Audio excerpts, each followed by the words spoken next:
بزرگ عالم تھے حضرت مولانا خادم حسین صاحب رضوی۔ مولانا خادم حسین رضوی رحمۃ اللہ علیہ کو لوگ صرف تحریک لبیک کے حوالے سے جانتے ہیں، حالانکہ ان کا جو کیریئر ہے وہ بہت پرانا ہے۔ مولانا بنیادی طور پر ایک استاد تھے، ایک شیخ الحدیث تھے۔ ان کا جو بیسک کارنامہ ہے وہ یہ ہے کہ وہ درجنوں نہیں سینکڑوں علماء کے استاد ہیں، سینکڑوں علماء کے، یعنی میں نے سوچ سمجھ کے لفظ کہا، انہوں نے سینکڑوں لوگوں کو رسول اللہ کا دین پڑھایا ہے، اور ان کے اب شاگردوں کے شاگرد بھی مدرسوں میں پڑھاتے ہیں۔ مولانا ایک بڑے غریب سے سادے سے گھرانے میں وہ پیدا ہوئے تھے، انہوں نے بڑی سادہ اور آخر تک زندگی انہوں نے وزاداری والی گزاری، سادگی والی گزاری، حسین گزاری۔ کسی شخص کے ایک ہوتا ہے کسی کے نظریے سے اختلاف کرنا، ایک ہوتا ہے کسی کے طریقہ کار سے اختلاف کرنا۔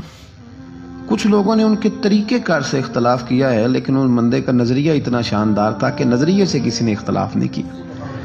لوگوں نے یہ ضرور کہا کہ یہ فلانی بات اس طرح ہو جاتی تو ٹھیک تھا، لیکن یہ سب نے کہا کہ بندہ بات ٹھیک کرتا ہے۔ نظریے سے، فکر سے لوگ مطمئن ہو جائیں کسی زندہ کیا رہتا ہے؟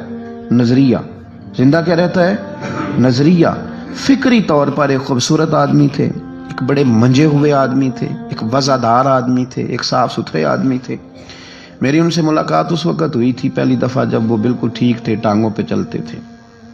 ان کے جو استاد گرامی تھے حضرت مولانا عبدالحکیم صاحب شرف قادری رحمۃ اللہ علیہ، بہت جید عالم تھے۔ میں ان کو ملنے کے لیے جاتا تھا تو حضرت بھی وہاں پڑھایا کرتے تھے لاہور جامعہ نظامیہ میں، تو وہاں ان سے پہلی ملاقات ہوئی۔ پھر انہوں نے جو جماعت سب سے پہلے بنائی تھی اس کا نام تھا انجمن فدا یعنی ختم نبوت۔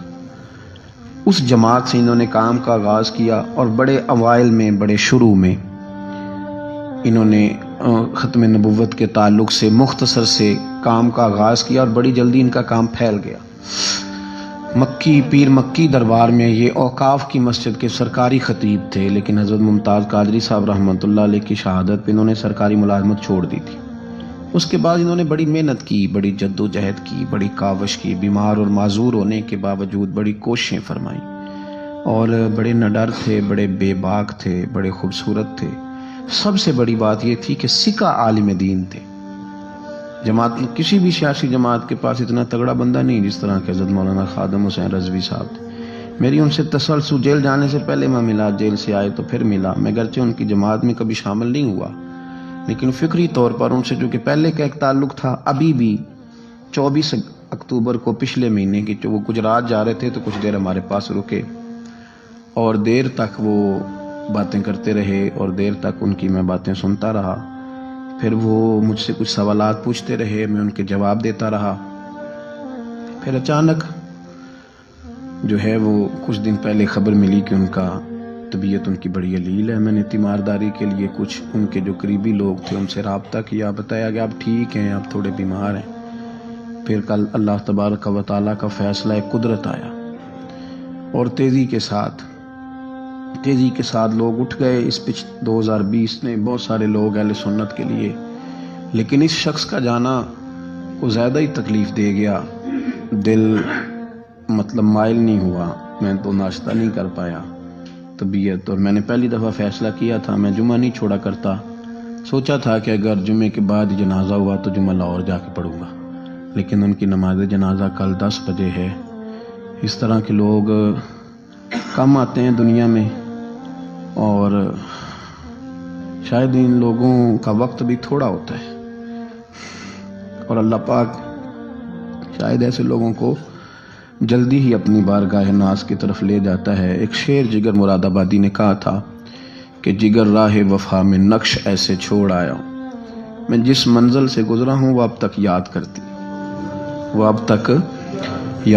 ہے۔ اور مجھے نا ایک دفعہ کسی شخص نے کہا کہ آپ کے خاندان کا قبرستان کہاں کر کے ہے؟